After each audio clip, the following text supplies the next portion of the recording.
Um, I'm Robert Brandt. I'm a retired judge and retired lawyer in Nashville, and it's my pleasure to interview today James Cornelius Summers, who is someone I've known uh, since I started practicing law and admired since I started practicing law. Uh, and you have always gone by the name of Connie, correct? Right. Connie, I'm going to ask you first of all to give your full name. James Cornelius Summers, And you were born where? born in Memphis, Tennessee, January the 4th, 1921. And tell us a little bit about your parents. Well, my father was born in Water Valley, Mississippi, and his father was a blacksmith. And when he was 1 year old, his father was kicked in the head by a horse and killed him.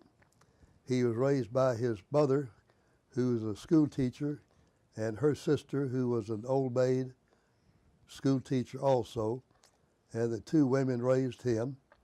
And when the time came, he went to, a little bit briefly, he went to Memphis first went to pharmacy school and got a degree in pharmacy, went back, opened a drugstore. The drugstore caught on fire, burned down. He went back to Memphis and got what is now I guess was then University of Tennessee, got a medical degree. And to do him, he practiced medicine in Memphis until I was 7 years old. And back in those days, Depression, nobody had any money.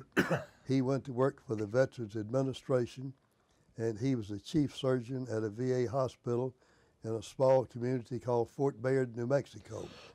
Fort Bayard in the Civil War had been an army post. That's why it was Fort Bayard, and it was housed black soldiers.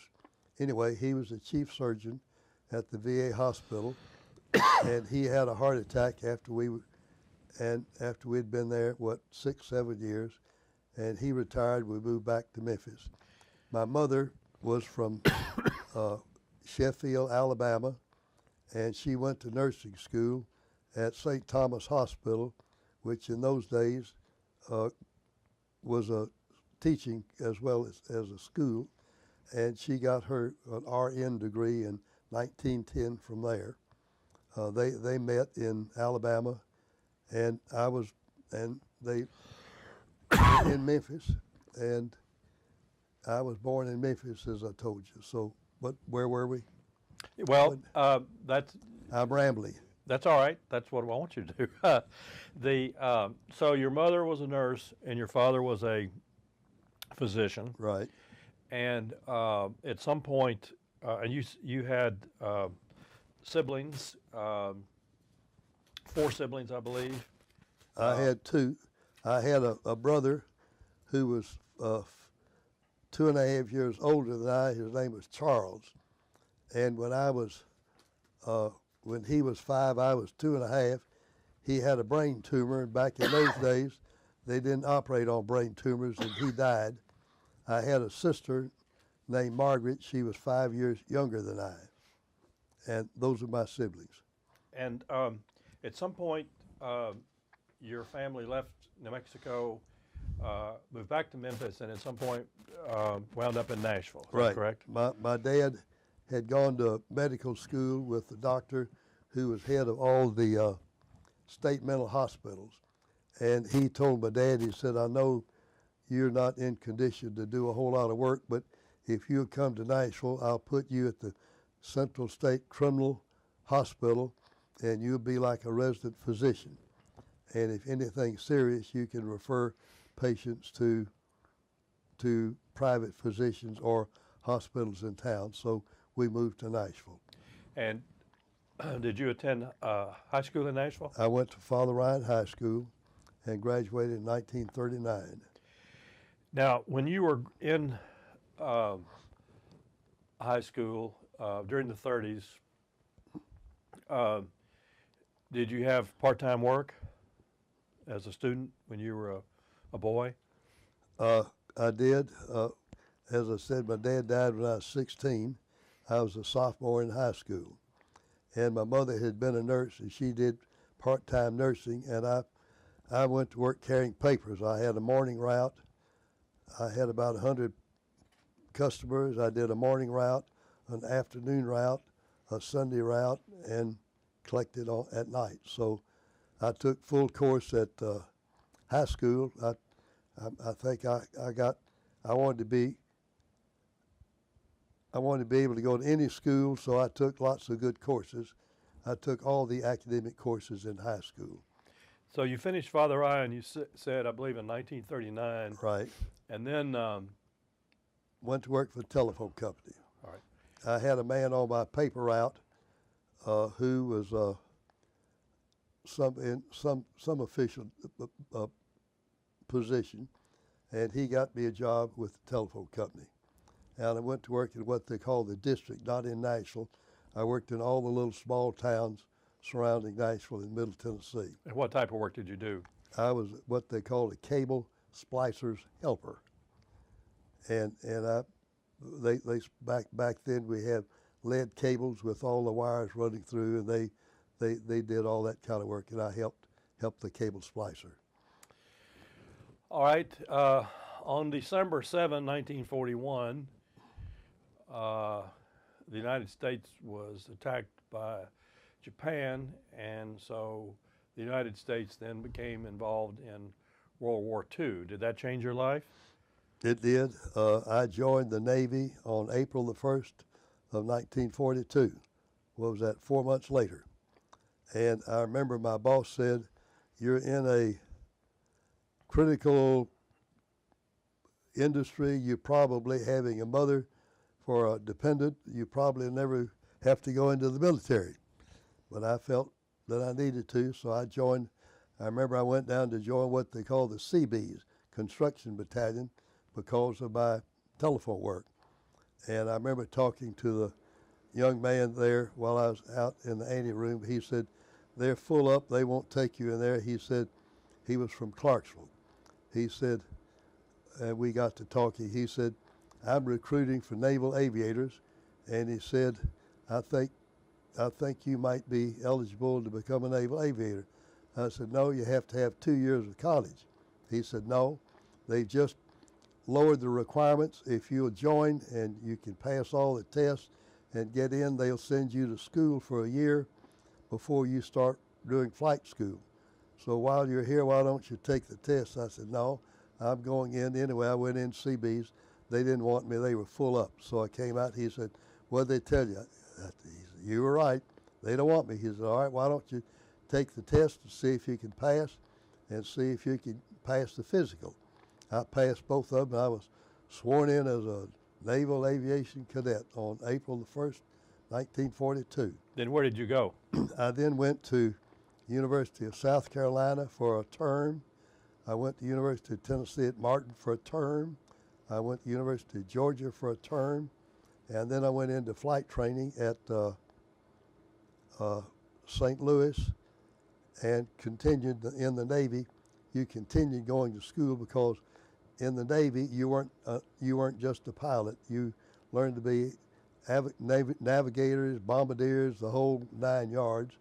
And I continued the whole time I was a cadet, going to flight school half a day, ground school as we called it, half a day. I went through flight training at St. Louis, and after that I went to Corpus Christi, Texas, and of course that's a long term, and somewhere along the line when you're in flight training, they ask you, and I don't think it had anything to do with it. In the Navy, you had a choice. You could be a fighter pilot, a bombardier pilot, a torpedo pilot, a seaplane pilot, or a transport pilot. And whether it had anything to do with it or not, I chose seaplanes. And luckily, I got seaplanes. All right. So when after I went through all the flight training, I went through seaplane training, and I got my wings at Corpus Christi in June of 44, I guess that was.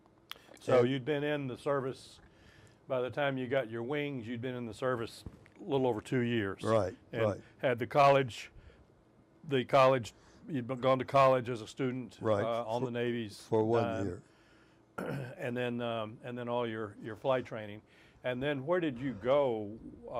That would have been in the summer of 1944. Where did you go? Well, from there, I went to what they call Banana River, Florida, which was a Naval Air Station near Cocoa, Florida, Cocoa Beach, which is now where the missile thing is up at Cape Canaveral, about 10 miles south of Cape Canaveral.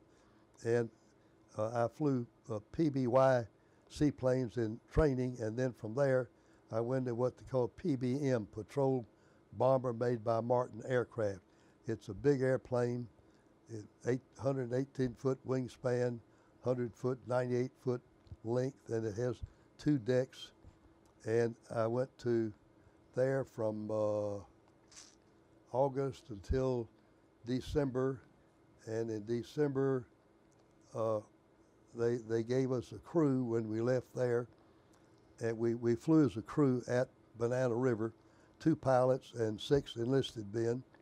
We became a coherent crew, and from there they transferred us to Corpus Christi, where we got an experienced patrol plane commander. He was a senior aviator who had already served 1 tour of duty in the Atlantic, and he became our patrol plane commander. And in January, we went to join what they call the Pacific Fleet in San Diego. And then you wound up in the actual theater of operations at some point. Right, in February of '45. And I believe you told me earlier that you wound up at Saipan. Right. We went from Hawaii to Saipan. That's right. And let me say, Sure. Interestingly, on the way out, when we left Hawaii, you go to a little island called Johnson Island, which is about 500 or 600 miles from Hawaii. It's just the runway is 5,000 feet, but we were in seaplanes. They have a bay where we could land. We went from there to Inuiatak, and it was interesting there because Inuiatak and Kwajalein are right together, and Inuiatak, I don't think there was a palm tree or any kind of tree that had just been blown up during the war. And then we went from there another, 500, it's a long way across the Pacific. We went from there to Saipan. now when we were talking earlier before we were on camera, you talked about some close calls and some experiences you had in your role as a naval aviator during the war, in the final 6 months of the war, or final year of the war. Of course, you didn't know at the time it was going to be the final year of the war. But share some of this with us. All right. Well, I would say at Saipan, nothing unusual happened. We just ran regular patrols. We were there during the Battle of Iwo Jima, and on that Iwo Jima, according to the B-29 pilots that we saw at Saipan, they were very interested in Iwo Jima because it was going to be a landing field for them. They went to Tokyo and they would get shot up, and it was about a 500-mile shorter trip, and give them a landing place to get back. Anyway, we went up to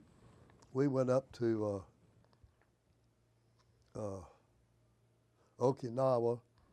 The invasion was planned for April the 1st, and we went up, I think, March the 25th.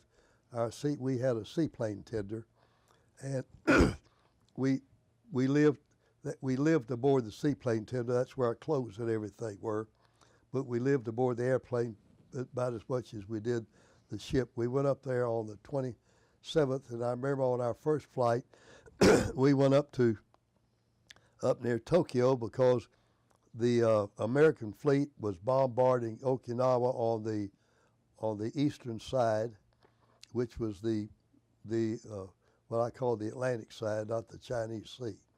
and that's where all of our ships were coming from, and they were bombarding that. And our first flight, we went up and flew up to Tokyo, and we spent most of the day what we call doing a figure eight, just going back and forth, because it was anticipated that the Japanese fleet would come out to see what they could do with our invasion forces. And when we got home that evening, we were having an air raid, and we started to go in, and any plane that flew would get shot at. So we were even getting shot at by the crazy people on the ships. And our base was called a little group of islands called Karama Reto, which was about 40, 50 miles west of Okinawa. And we were having air raids, so we had to land at sea. And when we were taxiing in, we ran across a reef and just tore out the bottom of our airplane, and it was sinking. So one of the nearby ships sent out a small boat, and we got aboard the boat. And when the last man got aboard the boat, our big airplane sunk. So we spent the night aboard this landing craft. I say landing craft, you think about it as small, but it was a big thing. It was they landed tanks, so it could hold a tank plus a crew. So it was a pretty big ship. And I remember we had air raids all night. One time I went up on deck to ask the gunner, I said, "What kind of airplane were you shooting at?" He said, "I don't know." He said, "We don't have the radar, we just shot where all the tracers were going." So that was our first flight. We sunk our airplane. And the other I'd say three, what I'd call experiences. They were all experiences, because we never knew when we flew to Korea or Japan, the nearest friendly ship was about 700 miles away when we would get to our farthest point. And we flew the whole China Sea from Formosa up to Shanghai and on up all around the Korean Peninsula. So we covered a lot of water in the China Sea. And I would say the second experience, we had been on a all-night flight, and we were about 100 miles north of Okinawa, and we saw a light in the water, and we thought it might be a downed airman with a flashlight. So we got permission to circle until daylight, and when daylight came, of course, we couldn't see the flashlight. And if he had been in we thought maybe if he had been a life raft, we would see it, but if he was there, he was probably just in a life jacket, because we couldn't see him. Anyway, we started back to base, and we were about to run out of gas, so we got permission to land at what they called a radar picket station. They had one on each side of the islands coming down from Japan, and usually there was a destroyer and 3 or 4, what I called gunboats, where they had 20 millimeter and 50 millimeter cannons, and they would intercept the Japanese bombers or whatever. And on this particular day, I think they had more kamikazes than any other day. And I think what was happening, the Japanese were running out of good pilots and good airplanes, and most of the planes that were there, these kamikazes, were training planes. And they had pilots who would have their funeral before they came, because they knew they were going to heaven if they died in the war. And they all came. Most of them had a 500-pound bomb in the airplane, and they would just dive into the ships. I remember one day we were having air raid aboard, when I was aboard ship, and one of these kamikazes was about to hit our ship, and the gunners must have killed the pilot because he just pulled up a little bit and hit the ship that was parked next to us. Anyway, we landed near this radar picket station, and the kamikazes sank all 5 ships, and we stood on our wings and watched, and one flew our way, and I don't know whether he was coming after us or not, but one of our Navy fighter planes shot him down, and we could hear the bullets flying. You can hear bullets when they go by, they make a popping noise. And we all Some of us jumped in the water, some of us jumped in the plane. But we saw that was pretty harrowing experience. They sent a gas boat out. We sat there for a couple of hours. Gas boat came out, gassed us up. We took off, went back to base. The third experience, I'd say, one of the planes had sighted a Japanese cruiser and some other ships up off Korea, and they fitted us and another airplane out with torpedoes. And a torpedo weighs 2,000 pounds, and they hooked one onto each side of our airplane. So we had two 4,000 pounds worth of torpedoes that we were going up to drop on this Japanese cruiser. And the other plane and we got there, 5:30 in the evening. It was getting dusk. And we tooled around and we went in side by side to drop our torpedoes. When we did, the other plane peeled off to the right. We peeled off to the left. And the ordnance man said, "Sir, I hate to tell you, but I didn't unlock the racks. We still have our torpedoes," which meant we had to drop them because we didn't have enough gas to take the torpedoes back to base, 700 miles away. So we stayed tooled around a little bit, and kind of a fog moved in, which was good because we could go in blind on radar. So we made a radar run, and we dropped our torpedoes and got out of there, and I don't know whatever happened. But again, these ships probably had torpedo nets across the bay anyway. So I doubt if we did it. Anyway, we got back to base about 2 or 3 o'clock in the morning, and they were having, as usual, an air raid. So they sent us about 20 miles south just to do circles until the air raid cleared so we could land. And we landed on the water, of course, in the middle of the night, but they kept having raids, so we wound up running out of gas, and as it turned out, it was just breaking of day, so it wasn't dark, and we landed, and as we landed, one of the engines quit. We were out of gas. And there was another plane that landed, and apparently they crashed because while we were there, we saw a dead body come floating by, so it must have been the other plane didn't make it. And they sent a gas boat out, and I know we were kind of laughing stock of the squadron because after that one they said, "This is the third time we've had to send a gas boat out to bring you home. All you do is you don't make it home." Well, we made one more.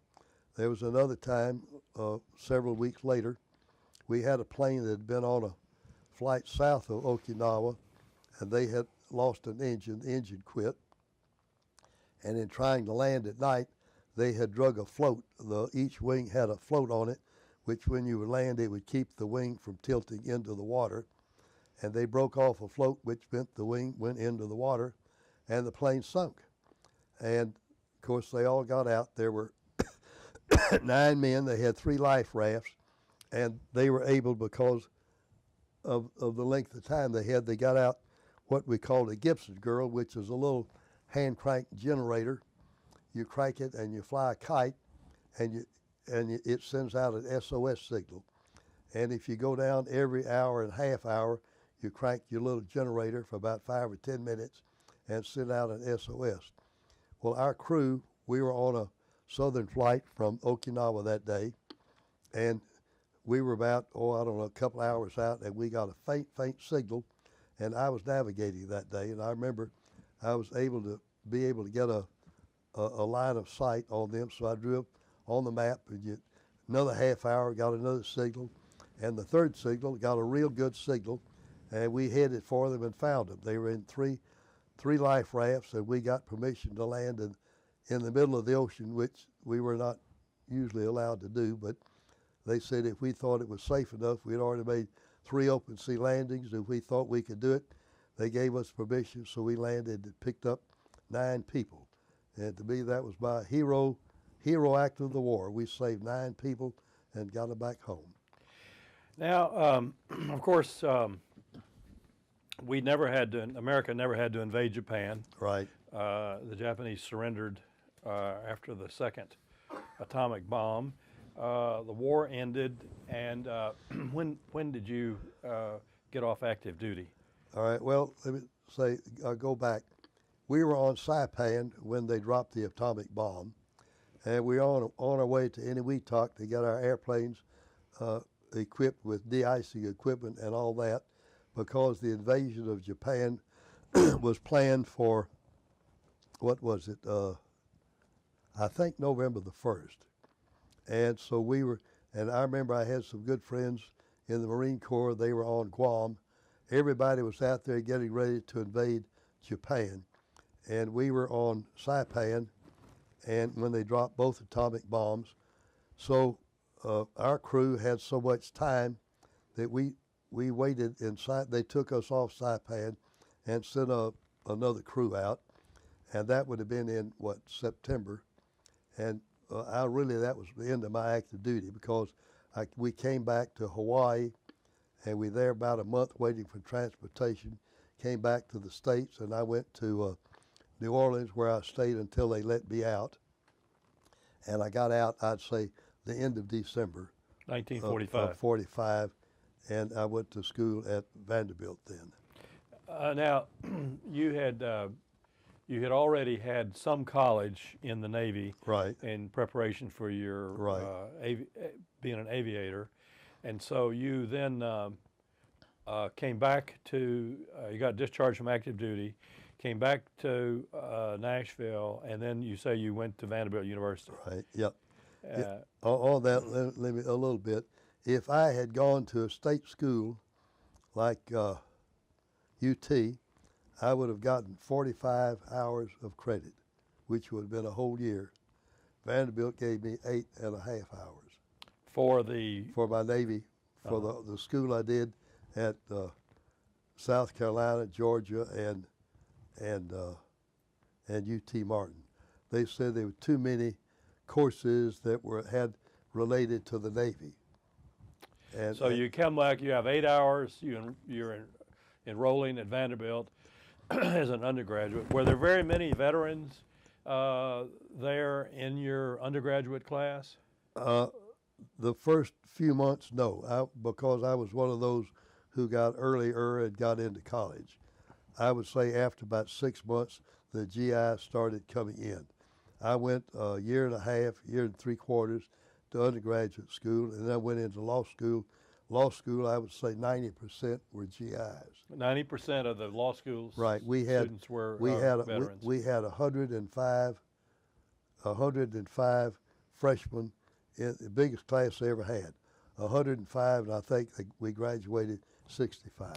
Now, back then, tell us what sort of requirements there were to go to Vanderbilt Law School, to go to law school. Well, if you were not a GI, you go, if you went 3 years to undergraduate school, you could go to law school, and at the first year you would get a bachelor's degree at the end of your first year of law school. For the GIs, they gave us the benefit if you had 2 years of undergraduate school and more than a year of active duty, you could get into law school.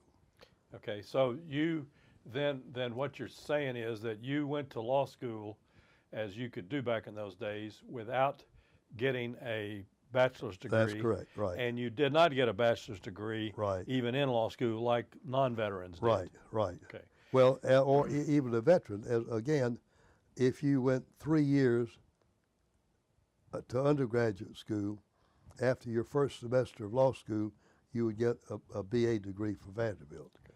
And I only had 2.5 years, because if I'd gone to UT, I didn't get credit for those hours like I see. UT, but I was about, maybe 10 hours shy to get an undergraduate degree. So you finished, you went from the undergraduate to the law school. Right. And law school then was a 3 years? Yes. 3 years? Yeah, same as it is now, yeah. All right. And then how did you pay for law school? The GI Bill. I had enough GI Bill. That was the thing. I remember I was in undergraduate school, and I had a botany professor who had also been in the Navy, and he said, have you ever thought about being a lawyer? I said, no, my daddy talked about it, but I said, no. He said, I think you'd make a good lawyer. He said, do you have enough law? How much GI Bill do you have left? I said, I have enough to go to law school. He said, if I get you into law school, will you go? I said, I sure will. So he got me into law school, and I had enough GI Bill to take me through law school in about, I think, maybe 9 hours extra that I didn't need. So All right. I went to law school on the GI Bill. And what year did you finish law school? 1950. Then, were there any particular faculty members that you had in law school that stood out in your mind, that still stand out in your mind today? Yeah, Dean Wade. Wade taught me torts, and we had a faculty. UCLA stole our dean, our torts, our criminal law, and one other professor. They all went, after my first year, they went to UCLA to help them with their law school. Dean Wade had been a torts professor, and they made him dean. And he was a good professor. And what was the other guy? Dutch Onion, not Dutch. Hartman. Dutch Paul Hartman. Hartman, I got to know Hartman better. I took 2 courses under him, evidence and something else. But he was also, we had a Naval Reserve. I quit flying. I got recalled for the Korean War, but I joined an intelligence reserve unit, and Hartman was head of the intelligence unit when I joined it. And after he left, he stayed until he retired. He got his 30 years in, and he retired. And then I stayed in it. But I would say Hartman, and there was another professor I was really impressed with. What was his name?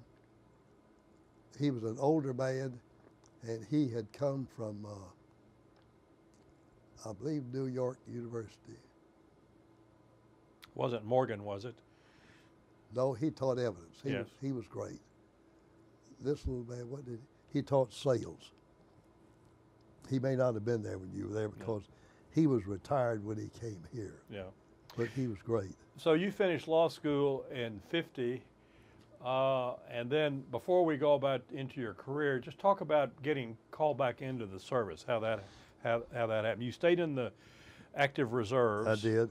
As an intelligence officer. Right. And then tell us about your reactivation during the Korean War. Well, this was before I got in intelligence. During the interim after World War II, I stayed in the reserve as an aviator, and I'd go to Memphis every week, 1 weekend a month, and fly Navy planes, and did 2 weeks duty every summer, where we went on a 2-week, we called them cruise. We would fly airplanes for 2 weeks all summer. And after I got recalled to the Korean War in 52, and I got out in the summer of 54. And when I got out of law school, I went to work with the firm of Williams, Cummings, and West, and Ben West got elected mayor, and I went with him in the legal department, assistant city attorney, and I was there when I got recalled during the Korean War in 52. And when I came back, I went to work back in the legal department after I finished the Korean War, and I worked there for about a year and a half. I got married, and I had a wife, had a little boy, and I figured it was time, if I was ever going to practice law, it's time to do it, because I didn't want to work for the government or something all my life. I wanted to practice law. So what was your first venture into private practice? I went with a group called Gracey and Buck, Hugh Gracey and A.O. Buck and Bob Cowan. Bob Cowan and I had been in, we were Sigma Chi's in undergraduate school, and he was, I guess, maybe a year ahead of me in law school. So I went with them.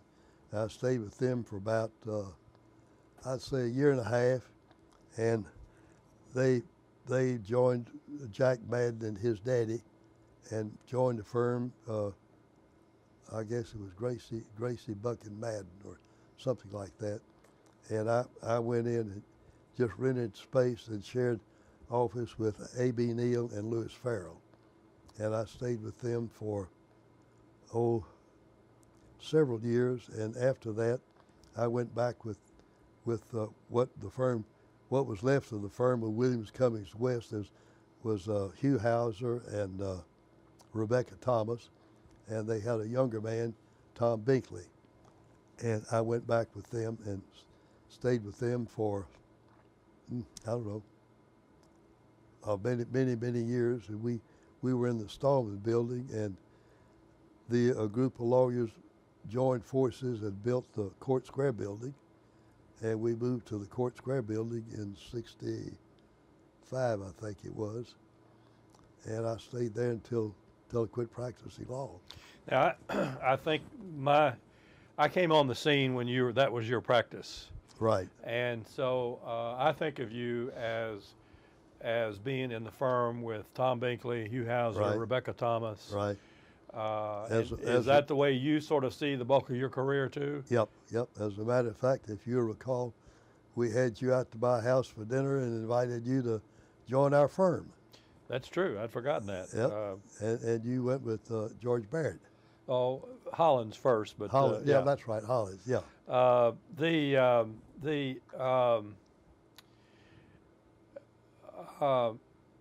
What type of, when you got with the Hauser and Binkley and Thomas, what was the bulk of your practice like? What did you do?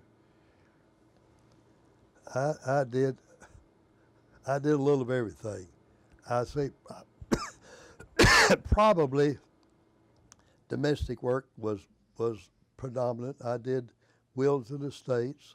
I did divorces. I did adoptions. I remember at one time I kind of considered myself the adoption lawyer because I represented Catholic Charities, and they did lots of adoption work. And I've forgotten the name of the little girl, the clerk in the courthouse. But whenever she had any questions about adoptions, she would always call me. And I did lots of adoption work. I did lots of domestic work. I think I had 2 criminal cases. I represented a young boy black boy who had been in a dice game, and they got in a fight, and he killed the other guy, and I represented him he was charged with first-degree murder, and I charged him $250. I got $25 down, and he said if I got him off, he'd pay me the rest of a $250 fee. I got him off and never heard from him again. So I figured criminal law wasn't the best place to practice law. So I had 2 or 3 other cases, and then I did, though, I worked in the district attorney's office for about 6 months one time.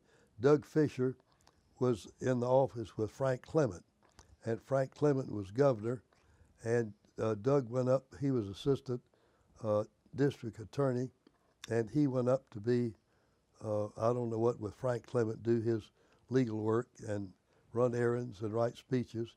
And I took Doug's place as assistant district attorney for about 6 months and prosecuted cases. So, and then, let's see,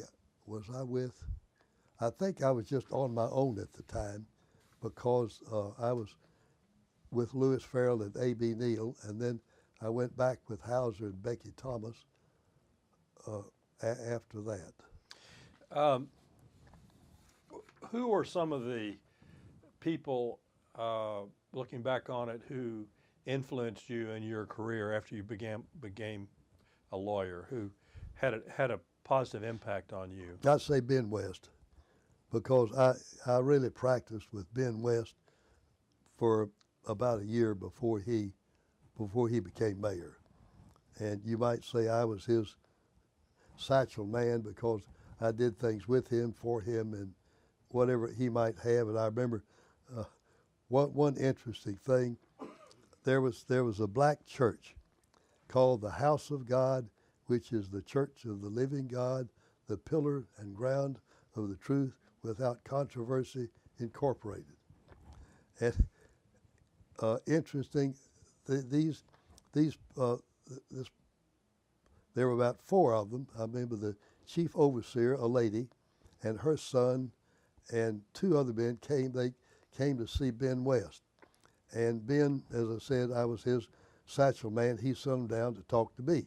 When people would come in that he didn't know, I would usually interview them and tell him what they needed and that type thing. Well, I knew about this church because we had a place where all the lawyers gathered for, back in those days, we were not on the clock like we are today, and we had a place called the Bullpen, and all the lawyers would gather and have coffee there every morning, about 10 or 10:30, and I remember Frank Clement, he and Mike Sanford were practicing law, and this black group had been to see him, and he was telling us about it at the Bullpen, and he said he said I didn't really want to fool with it because it was a church and they were divided and they were all mad at each other, and Sister Mother Mary Magdalena Tate was head of the church, and she was picking cotton one day and said that the Lord came to her and told her to form a church, and she was the one that formed this church. She died, and her offspring, or in-laws, the 3 of them, there was a son and 2 daughters-in-law, and they all wanted to be the chief overseer.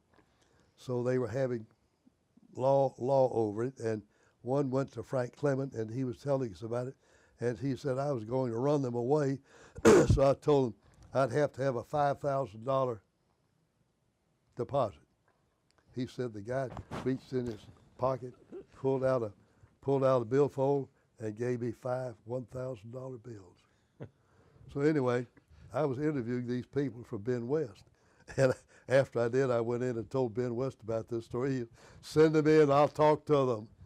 So we represented the church after that, and that was. And how did I got off on that daisy trail? Well, I asked you who were some of the people who influenced you in your career, and you mentioned Ben West. Yeah, Ben West. Who were some of the people you practiced with who you remember real fondly? Lewis Farrell. Lewis Farrell probably had the next biggest influence on anybody I practiced law with. Lewis Farrell was, I would say he was a Chancery Court lawyer, but he was a good lawyer, and he and A.B. were partners, and I rented space from them and shared expenses and all that, and I was with them about 2 years, and I would say Lewis had probably as much influence on me as anything. He was a good lawyer and straight-laced as they come, and he became president of the bar. And he got me to, we started then, Bob, the judge evaluation thing. I don't know where Lewis, it wasn't original with Lewis, but Lewis said we're going to start evaluating the lawyers who run for judge and the judges. And we did, and we would, I don't think I was on the bar, I don't think I was a member. I was a member of the bar, but not an officer. And we sent out questionnaires to all the lawyers rating the judges. And I thought that was interesting. But anyway, when I think I got on the board of directors, probably the last year Lewis was president. And I remember when we came up, Bill Harbis and I were the ones eligible for president of the bar. Of course, Bill Harbis, he was one of the most outstanding lawyers we had. He was smart. But so Lewis Farrell probably influenced me as much as he and Ben West, yeah. You told me that. But when you were asking me about what I practiced, probably I did adoptions and a lot of divorce cases and all that, and I did some wills and estates, and then I got to doing workers' comp. Mr. T.O. Morris retired. He worked for an insurance company, Reliance Insurance Company, and he handled all of their workers' comp. But he didn't like to do trial work, and he got me to do his trial work if he had a workers' comp case that had to be contested. I would do his workers' comp, and it got to the point where I was doing more workers' comp, and then I got, as a result of that, I did work for Fireman's Fund, and ultimately I was doing so much workers' comp that it was shoving my other business away from me. This was later years, of course, but I think early on I would say mostly adoptions, domestic relations work. Let me shift gears from law practice just a little bit and ask you about your personal life. You've always been an outdoorsman and active in outdoors activities. How do you think that came about, that you became a lover of outdoor activities? I think as a child, where I lived in New Mexico, the place we went to play was what we called the orchard. And as I told you, I doubt if there were 10 families there that had kids my age. And there were 2 boys that I played with, and we played at the orchard where all the animals were, and that we would go down to this pool of water where a dry creek, but there was a pool of water year round, and all the animals and birds would go there, and we would go down and watch the birds and the animals. And I got a bird book and learned to learn birds like crazy. I knew all the birds, and then I got a bird call book, and I would say that's where I got interested in outdoors. And what are some of the outdoor activities you participated in as an adult? Well, I remember one night I had this friend. He was Art Hancock. He was the publicity man for Jack Daniel's Distillery, and he's really the one, in my opinion, that put Jack Daniel's where it is today. He was hired from Peoria, Illinois. He came down and worked with Mr. Lynn Motlow, and he was their advertising guru, and he was the one that really, Art Hancock, I don't remember where I met him. Our wives were in the junior league together, and I met Art, and Art was a little bit of an outdoorsman, and he wanted to start a canoe club. So he got a group of us together, I think, and we bought about 10 Grumman canoes, aluminum canoes, and we started a canoe club, and it evolved into what is now what do they call it, Tennessee Scenic Rivers Association. Yes. And we would go, we did the Hiwassee and all the Whitewater, Buffalo River, all East Tennessee River. Obed, we did the Obed, yep. I remember the Obed, we were doing it one day, and this big rattlesnake, it must have been 4 feet long, went across in front of us, and we got out, I had a camera. I took pictures of it on the Obed. But we did that, and then I got, Art Hancock got me into that, and I don't know what else I did. Did you like to hike? I did hiking, and the children and we hiked the Appalachian Trail, and two experiences. We went up during spring break. Well, the first one we got snowed in. We went in at what's the highest point up there? Mount LeConte, is it? Clingman's Dome. Clingman's Dome. I remember we camped out in the snow one night in a lodge. Went up to Clingman's Dome, and then we went south to whatever the next shelter was, and it was so nice. We stayed there. Snow was 2 feet deep, and on another hike we went up there and we got snowed in. We put in from the other end, but we did hiking. Yep. And at some point in your life, you became an artist. Tell us about that. Well, I remember when I told you that when I was getting out of the Navy, I didn't know what I wanted to do, and I went to a place in Chicago called forgot what it was, but they gave you 2 days of testing, and they called it Human Engineering Laboratory, and they did all these psychological tests, intelligence tests, all that. I took 2 days worth of tests, and they said you have too many talents, but you have a very graphic memory. You'd make a good artist. So I came back to Vanderbilt. I went to Vanderbilt, and I didn't like what I was doing. there because I have just kind of wondering. I was taking accounting and things. I thought business would be about as good as any. So I applied to the Art Institute in Chicago. They accepted me. I went up to the Art Institute, and I think I went to school about 2 or 3 weeks there. And what they were really interested in was teaching you commercial art, which is where you'd make your money. Well, I wasn't interested in that. I wanted to do paintings, oil paintings. So I said, no way, so I came back, went to Vanderbilt. So when I was about to retire, I thought, I'm going to do painting for a hobby.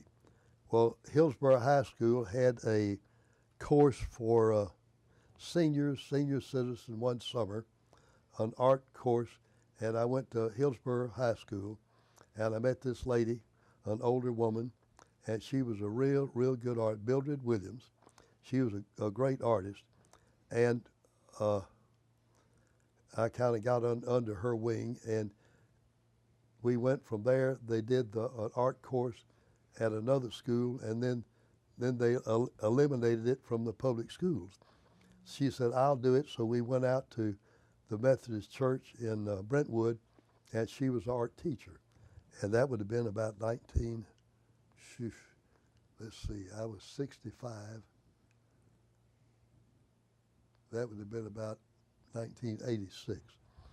And that's when I started. I went Monday night painting, and I probably painted, I think I figured I painted about 115 oil paintings every Monday night. And they decorate your apartment And here. they decorate our apartment. Of course, I've given them away to my kids and friends because I couldn't have 100 paintings in the house. Did you ever sell any? No. As a matter of fact, there's some of the artists in our group. I know one man, he was always selling his, and I said, nope, my paintings are too valuable to sell. If you want one, I'll give it to you because I think it's a good painting or not a good painting, but I don't put a price on them. Now, you retired. Did you just fade out from practice, or did you have a certain day where you just walked out and closed the door? How did that happen? I walked out and closed the door. What year was that? I told Charlie Frazier, I said, Charlie, when I hit 75, I'm going to quit. He said, no, you can't do that. I'm younger than you. You have to stay with me until I'm 75. He was, I think, 1.5 years, 2 years younger than I. So I said, all right, I'll do it. So we did, and I kind of cut my caseload down to where I figured I would be able to quit at when the time was up. I remember I had one case left in the fall of before I quit. It was a workers' comp case, and I like to tell the story because it was a fun case. I was a plaintiff, and most of my workers' comp I was defense, but in this case I was a plaintiff, and I remember the lawyer. I had a girl lawyer on the other side, and she was a young lawyer, and she thought I was an old, over-the-hill so-and-so that didn't even know what he was doing. She was with the Cornelius and Collins firm, and I remember I had this lady. She worked for a bank, and she had gotten carpal tunnel and had both wrists worked on, surgery. And I think at that time, they had changed the comp laws to where you could get something like 6.5 or 20.5. They had reduced the amount you could get. And I told the girl I wanted the maximum amount. And she said, no way in the world. And she offered me some ridiculous sum like, I'll pay you $2,000 or something. And the lady was a bank teller, and she couldn't do the work because of her hands. But she could do some clerical work. And anyway, I sued, and when we took the deposition of the bank manager, it really worked out well because she said, we don't have a place for her, which meant she could get the maximum because they did not have a job that she could do. And the young girl with Cornelius and Collins still just kind of poo-pooed me. And I remember Denny Bell had the case, and he took it under advisement, and we got the maximum, which was my last case, and it was a fun one to try. Now, you mentioned when we were chatting earlier that you regularly get together with a group of lawyers. Right. Tell us about that. All right, we call them the Romeos, retired old men eating out. And we meet at the University Club the first Wednesday of each month.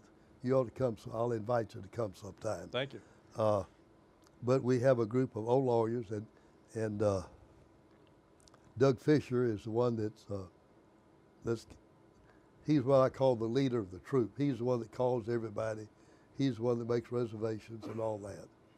And we talk, as I would say in the Navy, sea stories. We all tell about things that have happened with old lawyers and all events and things. It's a fun gathering. You would enjoy it. Tell me about the how you see, this is 2016. You've been a lawyer since 1950, which is a long time. And tell me how you have seen the practice of law change over this time. Some of the things some highlights of how things are different. Well, I'll just say in a word, when I started practicing, it was fun. Today it's a business. And it really is, because like I said, we relaxed. We would go to the bullpen at 10 o'clock or 2 o'clock, and you'd have coffee, relax, and you'd have there was one lawyer that have an uncontested divorce, $25. The fees were low. You didn't work by the hour. You didn't keep time. You charged what you thought the traffic would bear. If it was, I remember, like my friend T.O. Morris, he'd say he worked for the Reliance Insurance Company, and he would see how thick the file was to how much he paid the lawyers that did work for Reliance Insurance Company. We didn't go by the hour. We just charged what we thought a particular case was worth. Of course, tort cases, they were a third or a fourth, like I assume you do today. If you settled it, you got a fourth of what you could get. If you had to try it, you got a third. But all other cases, just whatever you thought it was. And I remember I went to a seminar in Gatlinburg, and this lawyer was from Kansas City. And he was the one that espoused, he said, I keep time. I even have little time sheets that I keep. And it said, every hour I spend, every minute I spend goes on a time sheet. I don't waste an hour or a minute a day. I get 8 hours a day, and you better believe I get 8 hours. Well, everybody thought that was great, so we all bought time sheets and started keeping time by the hour, by the minute. And to me, that's when the fun practice of law went to pot. So how about law firms themselves? How have you observed them change? Well, I don't know if I can say that much. Bass, Berry & Sims was the most prestige law firm at the time. They handled a little of everything. They represented the state and big corporations. I guess the next one was what evolved into Cummings. What did they call them at the time? They were strictly an insurance firm, because I remember John Connors and I went to high school together and law school, and he invited me to join the firm, and I said I didn't want to, which I probably made more money, but I said I don't want to because I don't want to just do nothing but insurance, defense, trial work. And there were 2 or 3 other firms, but they would, like I remember my friend A.B. Neal, he went with, what were they called, White, Gullett, and Phillips. And Phillips became a federal court judge. Weldon White became a state Supreme Court judge. And there were about 3 what I call big law firms, and the rest of them just individuals or people who practice together, not partners. They just practice together, shared expenses. Let me go back on the personal side for a minute. at some point early in your life, in your adult life, did you date uh, an airline stewardess? I'm married to her today. Now tell us about how that came about. All right, I met her at the Coal Mirror Club. She had a date with Ward DeWitt, and And Ward is an attorney here in Ward's an Nashville. attorney here and lives in our complex. And she had a date with Ward, and Bill Akers and his brother Clark had been Sigma Chi's with me in Vanderbilt undergraduate, and they were celebrating. They were the asphalt paving business, and they had just gotten a great big contract to pave some roads up in Kentucky, and they were celebrating the event by having a party out at the Coal Mirror Club. And I went out there and I met Ward DeWitt's date, Jean Storley.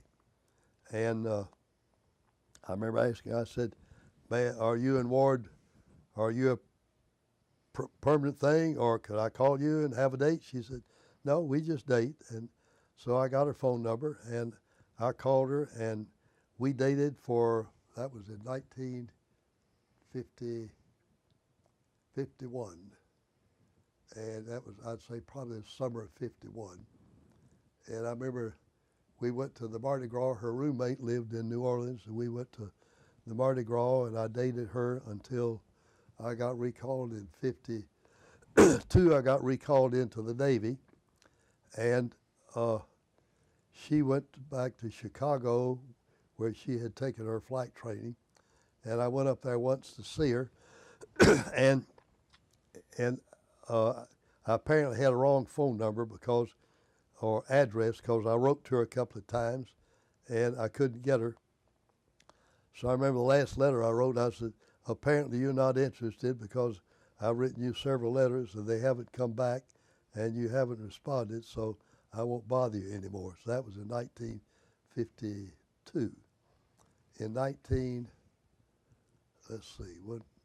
2006, 54 years later, my wife had been dead for about 9 years, and I thought, I'm going to see what happened to my old girlfriend. So I got a friend of mine on the computer, and we found her several places in Minneapolis, and so I thought, well, she must be back home. I wonder if she's married or what. Anyway, and then I found it said she may be in Chicago. So I went downtown to the library and got a Chicago phone book out, and there she was in the phone book. So I came home and called her, and she wasn't there. I left the name on the answering machine, said, "I'll call you back."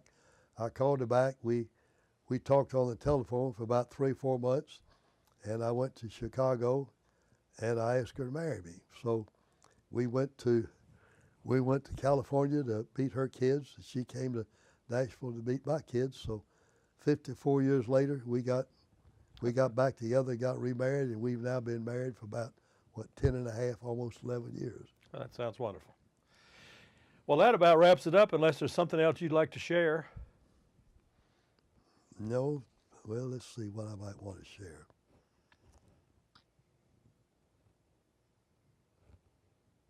We pretty much covered the waterfront. Yeah, I think we pretty much covered it.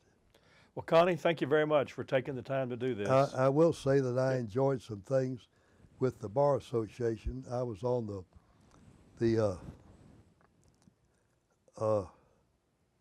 complaints where lawyers would, if they had done infractions, I was on one of the hearing examiners for the Bar Association, where lawyers who had done bad things would come before us, and I worked with the Board of Professional Responsibility, and that was an interesting time too, which I enjoyed, but you hated to try your fellow lawyers. I remember there was one lawyer we were on there, I was with, and I wanted to disbar the guy because he had hired Judge Higgins, who's now retired federal judge, to help him with the case, and Higgins had tried the case. They had gotten a real good recovery, but because the client was the other lawyer's client, he got the money and didn't give Higgins his fee. Pretty famous incident, actually. Yep, yep. And he later got disbarred, but I wanted to disbar him on that date, and the other two lawyers said, no, we'll just give him a 6-month suspension. I do realize I left out one important part of your life, and that is your work with as a mental health advocate. Tell us a little bit more about that. All right, mental health. It started out, I had a group come to me and asked me to be president of the Nashville Mental Health Association. And I guess the reason for that is my background. My wife was working with the mental health, doing her volunteer work. She was in the junior league, and she did volunteer work at Vanderbilt in the mental health department. And Ben Tribble was the judge, and he had got me involved in a bunch of things that he recommended me to be president of the Nashville Mental Health Association because my dad had background in mental health and all that. So I volunteered. I became president of the Nashville Mental Health Association with no background at all, and we got it developed into a pretty viable corporation. And as a result of that, the Tennessee Mental Health Association got me on their board, and I worked with them, and I wound up as president of the Tennessee Mental Health Association. And as a result, I went to Washington and met with the National Association and met, who was president? Anyway, this gal, her husband's governor of Arkansas, Rockefeller. I met Ms. Rockefeller, and we had we ate with our senators, our congressmen, and all that. That was an interesting time, and I went, as a Tennessee Mental Health representative, I went to a national meeting in California, and we got some kind of award. I don't remember what it was, that's too far back, of something that we did. And I served with them. Then Frank Clement, when they were closing the mental hospitals, and they were trying to get mental health centers started all over the state. Frank Clement knew of my work with mental health, so he appointed me. He established a commission for the establishment of mental health centers all over the state of Tennessee, and I was the chairman of the commission. And as a result, I traveled all over the state, Memphis, Knoxville, Chattanooga, you name it, establishing mental health centers started, which was fun. And I need some water. A little bit.